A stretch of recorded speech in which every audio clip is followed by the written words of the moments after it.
सबसे प्यारी है, माँ तू जग में न्यारी है। माँ तू सबसे प्यारी है, माँ तू जग में न्यारी है। अपने आंचल में रखना, अपने आंचल में रखना, हमें वरदानों से भरना। माँ तू सबसे प्यारी है, माँ तू जग में न्यारी है। माँ तू सबसे प्यारी है, माँ तू जग में न्यारी है। पिता, पुत्र और पवित्र आत्मा के नाम पर आमीन। आप सबों को जय यीशु। हम लोग इन दिनों में ईसा मसीह के द्वारा स्थापित 7 संस्कारों के विषय में मन चिंतन करते हुए आ रहे हैं। हम लोगों ने उसमें बपतिस्मा के विषय में और पाप स्वीकार के विषय में बीते दिनों में मनन चिंतन किया। आज जो यूक्रिस्तीय संस्कार, अनेकों पेंतेकोस्टल कलीसिया जो यूक्रिस्तीय संस्कार की किल्ली उड़ाते हैं, अर्थात ईसा मसीह की कलवारी बलि की किल्ली उड़ाते हैं। आज हम लोग थोड़ा सा मनन चिंतन करेंगे ईसा मसीह का जो कलवारी बलिदान और पूर्वी संध्या में प्रभु ने शिष्यों के साथ रोटी एवं दाखरस लेकर के जो मनाया हुआ परम प्रसाद की जो स्थापना किया, ये मेरे यादगारी में किया करो करके कहा, वो ईसा मसीह का वो कलवारी बलि है। ये हम लोग मनन चिंतन करेंगे। यदि हम लोग पवित्र बाइबल को और हमारे कादिल कलीसिया का धर्म शिक्षा ग्रंथ को सही रूप से पढ़ कर के जाएंगे, इसका अच्छा जवाब हमें मिल जाते हैं। इब्रानियों का पत्र उसके अध्याय 8 वाक्य 1 से 3 तक यदि पढ़ेंगे, वहां पर एक प्रधान याजक के विषय में लिखा हुआ है। Hebrews chapter 8 verse 1 to 3। इन बातों का सारांश ये है, निचोड़, हमारा एक ऐसा प्रधान याजक है जो स्वर्ग में महामहिम के सिंहासन की दाहिनी ओर विराजमान होकर उस वास्तविक मंदिर तथा तंबू का सेवक है। हमारे ईसा मसीह मरा हुआ प्रभु नहीं है, आज भी जीवित प्रभु है।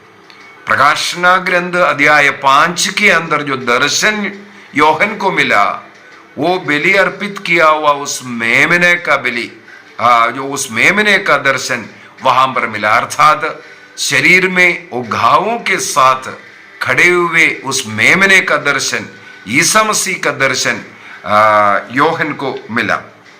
तो वो वास्तविक मंदिर तथा तंबू का सेवक है कहते हैं, अर्थात आज भी वह कार्य करते जा रहा है। और वाक्य 3 में प्रत्येक प्रधान याजक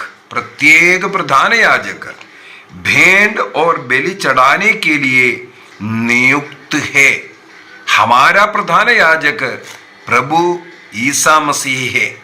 नया विधान का एकमात्र प्रधान याजक ईसा मसीह है। इसलिए यह आवश्यक है कि उसके पास चढ़ावे के लिए कुछ हो। यदि ऐसा अब तक पृथ्वी पर रहते यदि ईसा मसीह अब तक पृथ्वी पर रहते तो वे याजक भी नहीं होते। क्या कारण है? इजरायली लोगों में एक लेवी वंश है जो पुरोहित का काम करते हैं। ईसा मसीह लेवी वंश में जन्म नहीं लिया, वो यूदा वंश में जन्म लिया हुआ है। यदि संसार में रहते यहूदियों के नियम के अनुसार इजराइल के उस प्रधान याजक लेवी वंश का, हारून वंश का होना जरूरी है। छोड़िए, ये सब यहां पर लिखा हुआ है, अर्थात ईसा मसीह को यहां पर एक प्रधान याजक और वो स्वर्ग में उस बलि का अर्पण करते हुए रहने वाले के रूप में और अनेकों जगहों पर वो पिता के दाहिने विराजमान है आदि आदि हम लोगों को पढ़ने के लिए मिलता है। और दूसरे एक और बात मुझे ये देखने के लिए मिला है, आदिम कलीसिया से, आदिम काल से जब से गिरजा चर्च बनाना शुरू किया, एक मंदिर बनाना शुरू किया, सभी मंदिरों में एक बलिवेदी का निर्माण किया हुआ मिलेगा। पेंटेकोस्टल कलीसिया अभी आकर के उस बलिवेदी को हटाए वो अलग बात है, लेकिन शिष्य गणों से लेकर के, उदाहरण के लिए संत थॉमस हमारे भारत देश में आया, हम लोगों के इतिहास के अनुसार 7.5 चर्चों का निर्माण किया, एक छोटा चर्च और 7 बड़े चर्च, विश्वासी समुदाय और गिरजा भी बनाया है। जितने भी उन पुराने जो चर्च है उसमें हम लोगों को एक वेदी मिलता है। बलिवेदी किस लिए है? बलि अर्पित करने के लिए। वो यहूदियों के समान भेड़ बकरियों का नहीं, जिस बलि अर्पित करने के लिए ईसा मसीह ने आज्ञा दी था। यदि कलवारी बलि रक्त बहा करके बलि था और रक्त बहा करके पाप मुक्ति का वो बलि अर्पित किया, वही बलि ईसा मसीह ने अंतिम भोजन के समय पर रोटी और दाखरस लेकर के रक्त रहित बलि के रूप में, अर्थात एक साक्रमेंटल बलि वहां पर अर्पित करते हैं। साक्रमेंटल बलि ईसा मसीह ने स्थापित किया, क्योंकि जो कलवारी बलि, जो एकमात्र बलि एक ही बार होना है, और ईसा मसीह ने साक्रमेंटल बलि को स्थापित कर कहा, यह मेरे यादगारी में दोबारा आने तक तुम यह किया करो। इसलिए आदिम काल से जब चर्च का निर्माण किया जाता है, यह यूकरिस्तीय बलि अर्पित करने के लिए चर्च के अंदर एक बलिवेदी हुआ करता था, बलिवेदी हुआ करता था और बलि अर्पित करते हुए इन 2000 साल से आ रहे हैं। इसलिए कैथोलिक कलीसिया में हर रोज बलि अर्पित किया जाता है।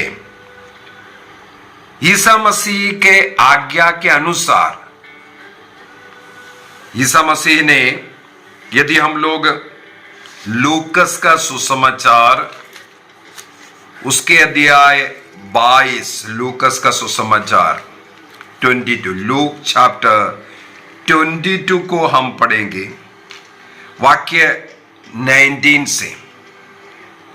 उन्होंने रोटी ली और धन्यवाद की प्रार्थना पढ़ने के बाद उसे तोड़ा, ये कहते हुए शिष्यों को दिया। 4 बार मैं सिखाते आ रहा हूं, लेना, धन्यवाद की प्रार्थना पढ़ना और उसे तोड़ना और देना।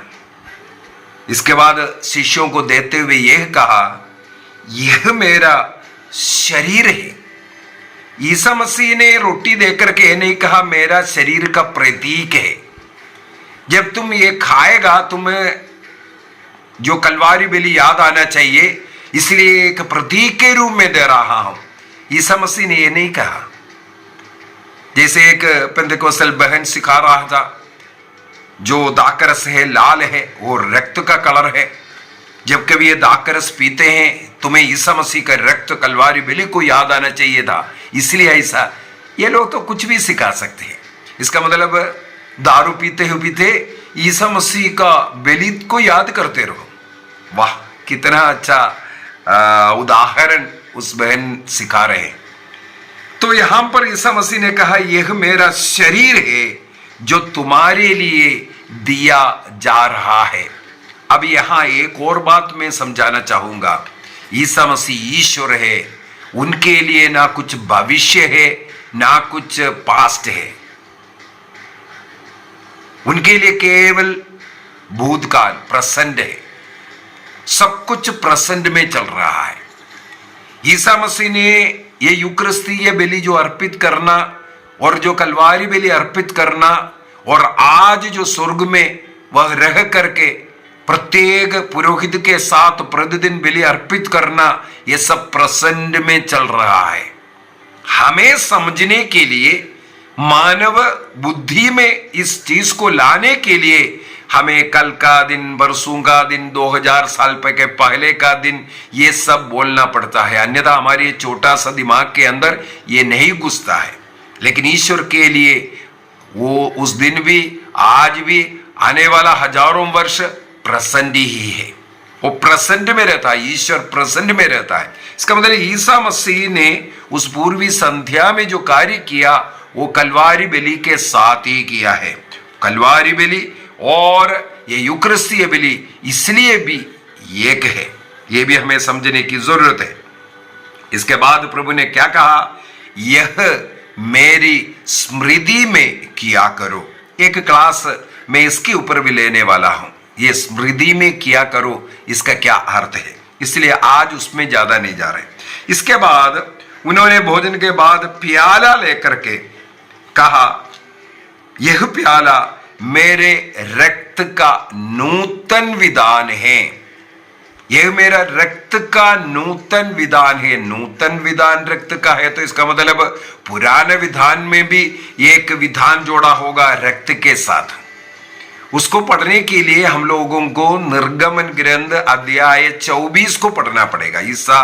ईश्वर ने मूसा नबी को पहाड़ पर बुलाया था और मूसा नबी के साथ जो वार्तालाप किया और उन्हें नियम दिया और उन आज्ञाओं को साथ उन्हें नीचे उतारा, वो पढ़ करके लोगों को सुनाया।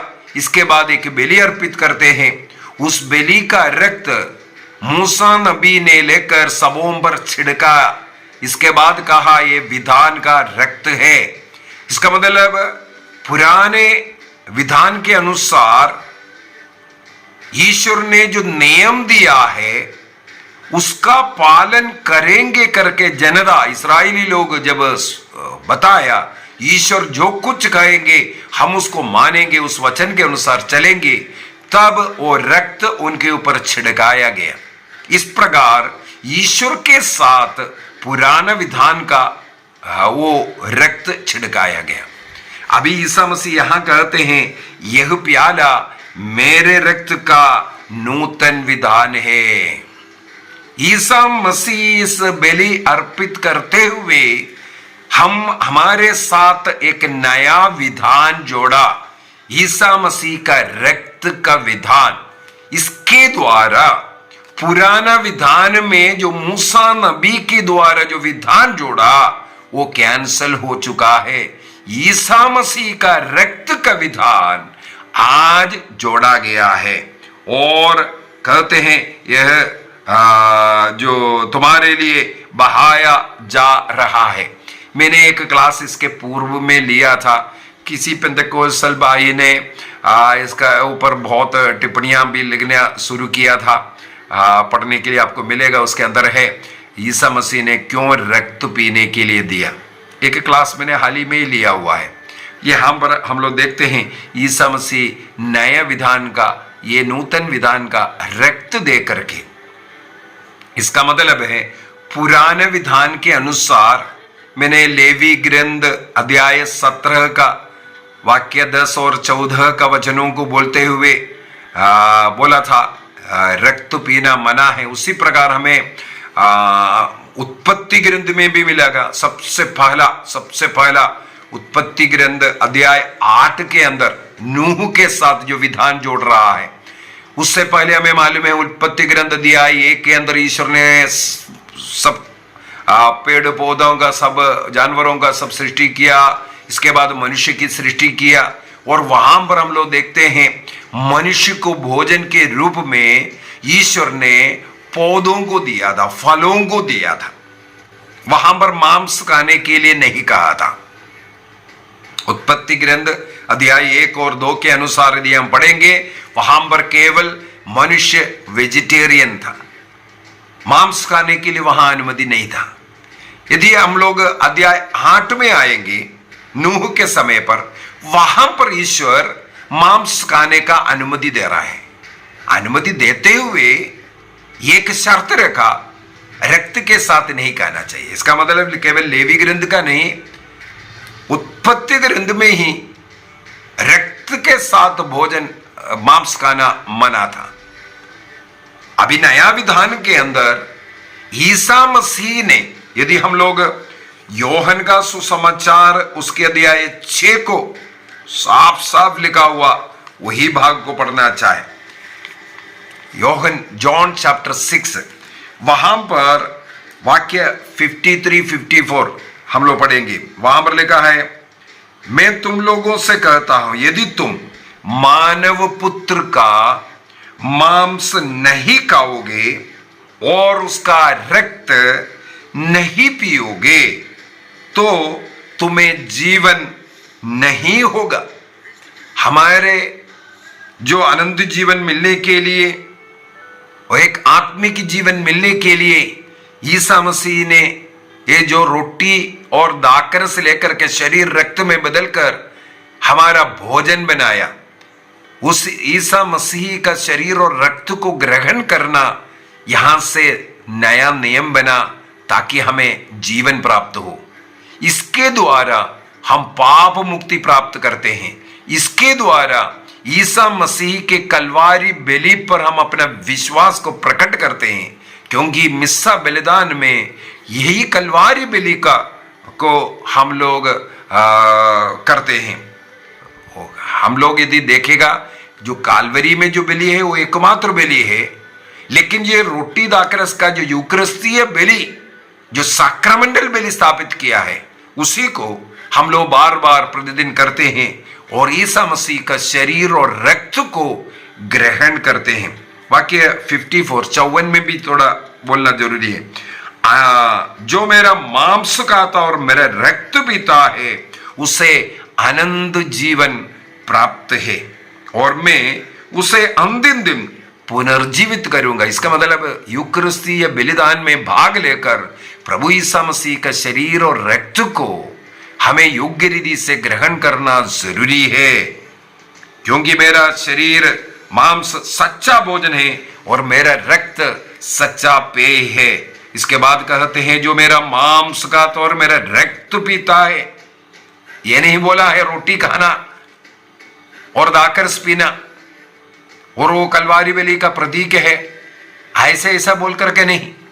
यीशु मसीह यहां साफ साफ सिखा रहा है, जो मेरा मांस खाता मेरा रक्त पीता वह मुझ में निवास करेगा और मैं उसमें। इसका मतलब ईसा मसीह में हम एक होने के लिए, ईसा मसीह जिस कार्य के लिए कलवारी में अपना रक्त बहाया, अपना प्राण अर्पित कर हमें जीवन दिया, उस जीवन में अनंत जीवन में प्रवेश करने के लिए मसीह के शरीर रक्त को ग्रहण करना अनिवार्य है। यूकरिस्तीय बलिदान में भाग लेना हर एक व्यक्ति के लिए अनिवार्य है।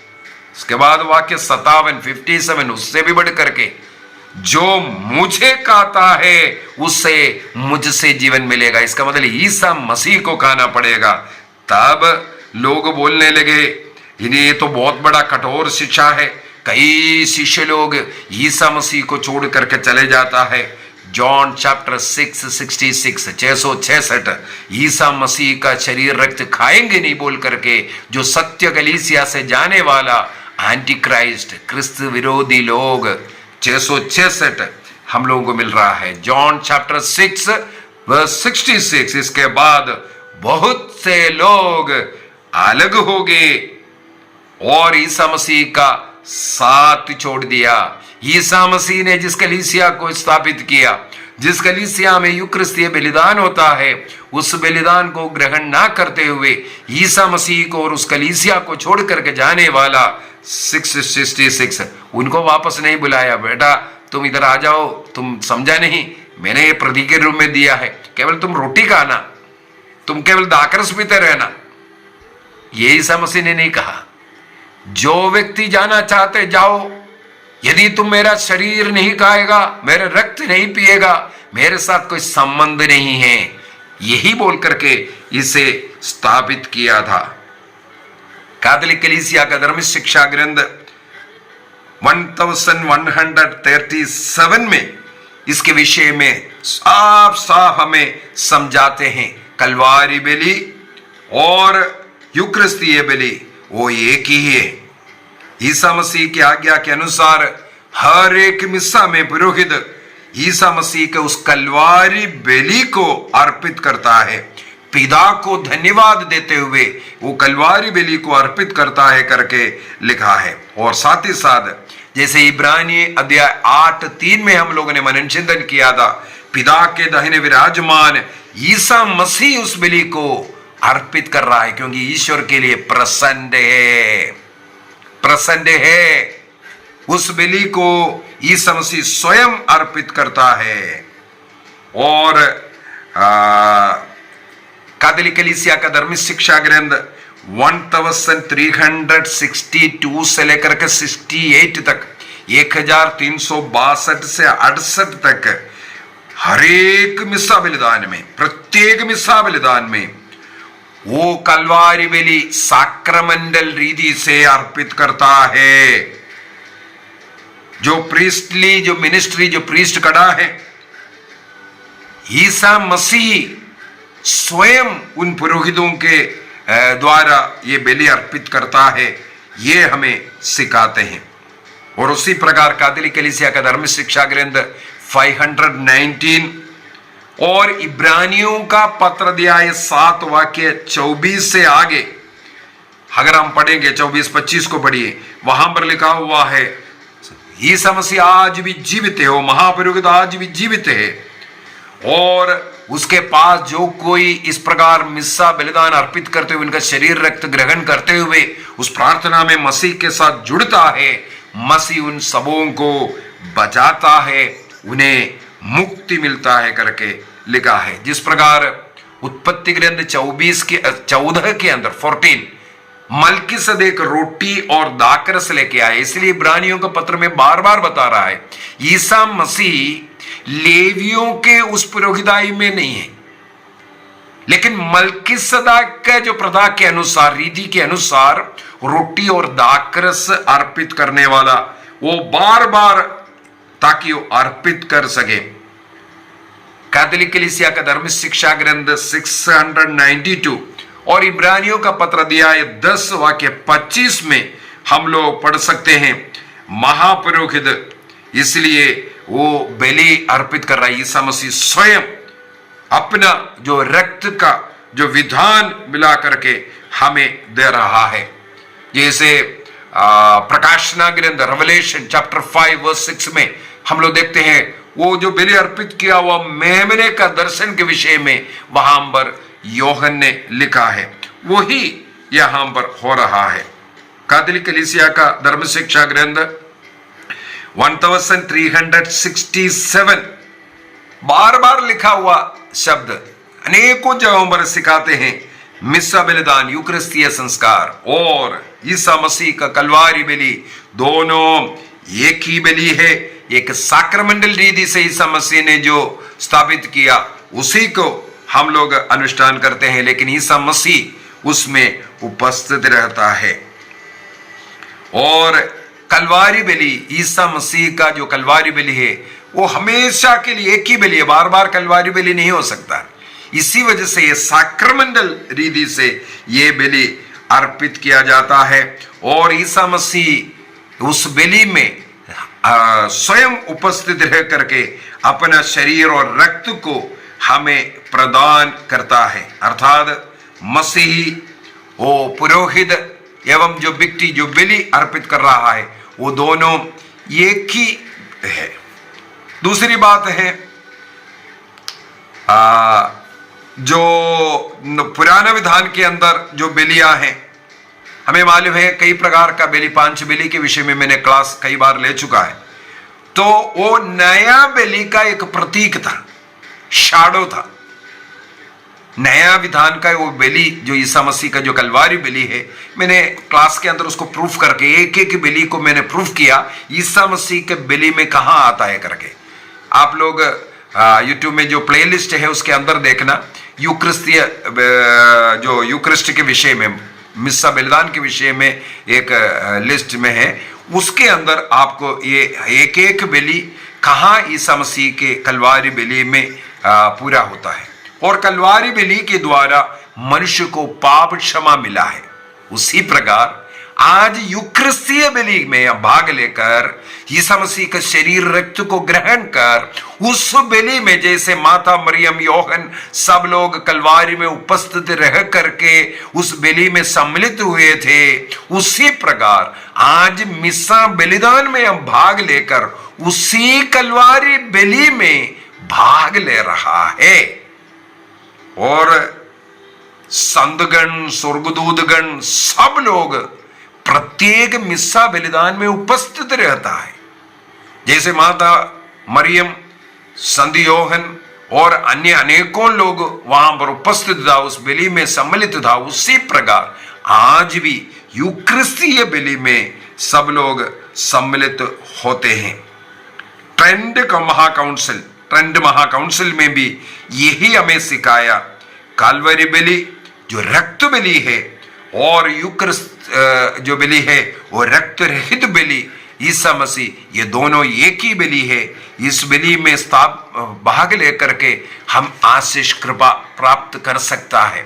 मिस्सा बलिदान में पुरोहित के द्वारा जब रोटी उठाकर और दाकरस वाला कटोरा उठा करके जो स्वर्ग की ओर जैसे उठाता है, इसका मतलब उस कलवारी बलि को वो पुरोहित के हाथों द्वारा पिता ईश्वर को धन्यवाद देते हुए समर्पित करता है। वो एक बहुत भयंकर समय।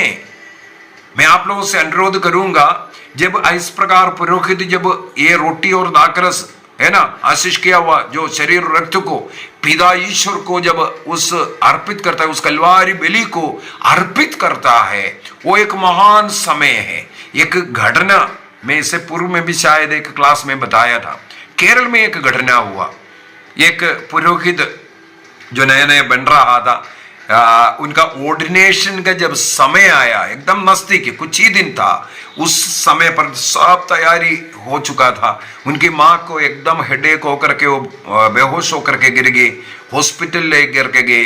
जब ब्रेन का जो स्कैनिंग किया तब पता चला उन्हें ब्रेन ट्यूमर लास्ट स्टेज पहुंच चुका है। करीब 12-13 साल उस बेटे का पुरोहिताई जो संस्कार जो हो रहा है, प्रीस्टली ऑर्डिनेशन को देखने के लिए तड़पने वाले पुरोहित के रूप में अपने बेटे को देखने का इंतजार में वो बहन जी रही थी। लेकिन आखिरी समय जब आया, ये नहीं देख सकता, ये हालत हुआ। और बिशप सब आए, सब लोगों ने बोला हाँ ये कैंसिल करते हैं बाद में, क्योंकि इनका ऑपरेशन करना था, इमरजेंसी ऑपरेशन के लिए डॉक्टर ने बोले इमरजेंसी में ऑपरेशन, कीमो, रेडिएशन ये सब करना है, बच सकता है तो कोशिश करेंगे ऐसा कर करके। तब उस माँ ने कहा नहीं, बेटे का ऑर्डिनेशन होने दो, क्योंकि 12-13 वर्षों से वो इंतजार कर रहे थी कि मुझे मेरे बेटे को पुरोहित के रूप में देखना है। लेकिन हम लोग देखते हैं उस माँ को जो लास्ट समय, मेरे ख्याल में उसके अगला सप्ताह उसका ऑर्डिनेशन होना था, तो बिशप ने बोला ये कैंसिल कर देते हैं। लेकिन वो माँ का कहना है नहीं, और उसी दिन जो निश्चित किया था उसी दिन उनका ऑर्डिनेशन होता है। लेकिन माँ इतना सीरियस कंडीशन में था, हॉस्पिटल में रखा गया, उनका ऑपरेशन नहीं हुआ, लेकिन हॉस्पिटल से उस ऑर्डिनेशन में नहीं जा पाया।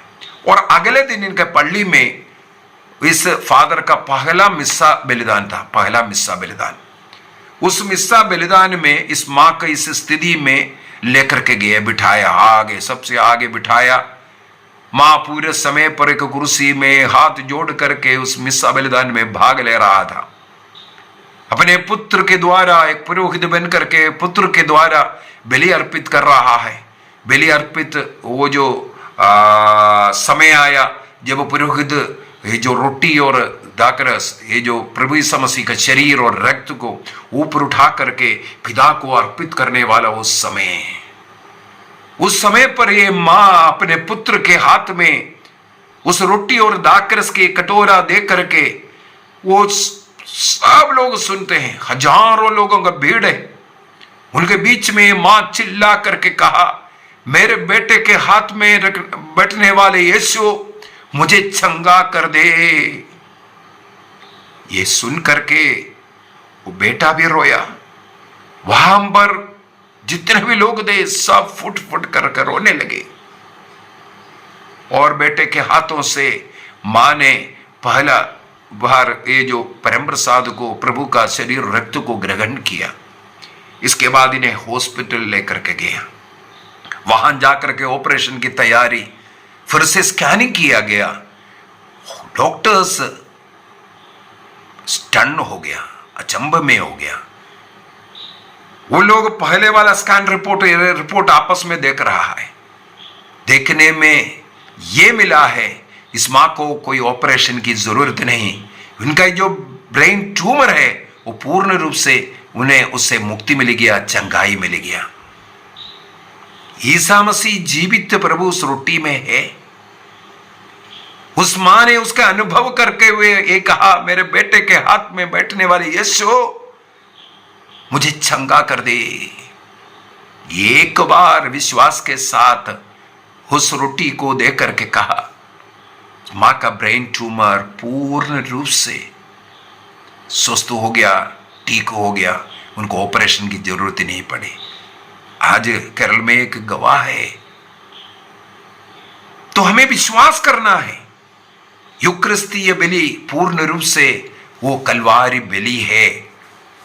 और प्रभु ने क्या कहा, और आगे एक और क्लास में लूंगा। आइए हम अपनी आंखें बंद करें, प्रभु को धन्यवाद दें इस यूक्रिस्तीय बलि के लिए, जिस बलि के द्वारा आज भी हमें उस कलवारी बलिदान में भाग लेकर पिता को धन्यवाद अर्पित कर सकते हैं और उसके द्वारा चंगाई प्राप्त कर सकते हैं, पाप क्षमा प्राप्त कर सकते हैं। हम अपने जीवन में आशीष प्राप्त कर सकते हैं। भक्ति के साथ, विश्वास के साथ योग्य रीति से प्रभु को ग्रहण कर, प्रभु मुझ में और मैं प्रभु में ऐसे एक होने का समय है। सब प्रार्थनाओं से बढ़कर के ये प्रार्थना, सब बाइबल के वचनों से बढ़कर के वचन पढ़ने के पीछे ज्यादा मत भागो। मिस्सा बलिदान को छोड़ करके बाइबल पढ़ने जा रहे बोल करके कलीसिया छोड़ने वाले, ये गलत। मिस्सा बलिदान में भी वचन है, मिस्सा बलिदान ही वचन है। वचन मांसदार इनकर हमारे जीवन में आने वाला उस वचन का पूर्ति इसमें है, जिसमें यूक्रिस्त में मसीह को नहीं पाता, वो वचन में कहां मसीह को पाएगा। इसलिए निर्णय कीजिए प्रतिदिन के मिस्सा बलिदान में भाग लेने का और उसके द्वारा प्रभु को अपने जीवन में लाने का और प्रभु के साथ जुड़ करके एक अच्छा जीवन जीने का निर्णय कीजिए। प्रभु हम सबों को अनुग्रह आशीष प्रदान करे। जितने भी लोग मुझे सुन रहा है सबों को प्रभु अनुग्रह दे, आशीष दे, चंगाई दे। आपके जीवन में प्रभु परिवर्तन लावे, चंगाई लावे, शांति लावे, आपसी प्रेम बढ़ाए, नशे से, अन्य बुराई से आपको मुक्ति मिले। प्रभु का अनुग्रह आशीष आप और आपके परिवार के साथ सदा बने रहे। पिता, पुत्र और पवित्र आत्मा के नाम पर आमीन। आप सबों को जय यीशु।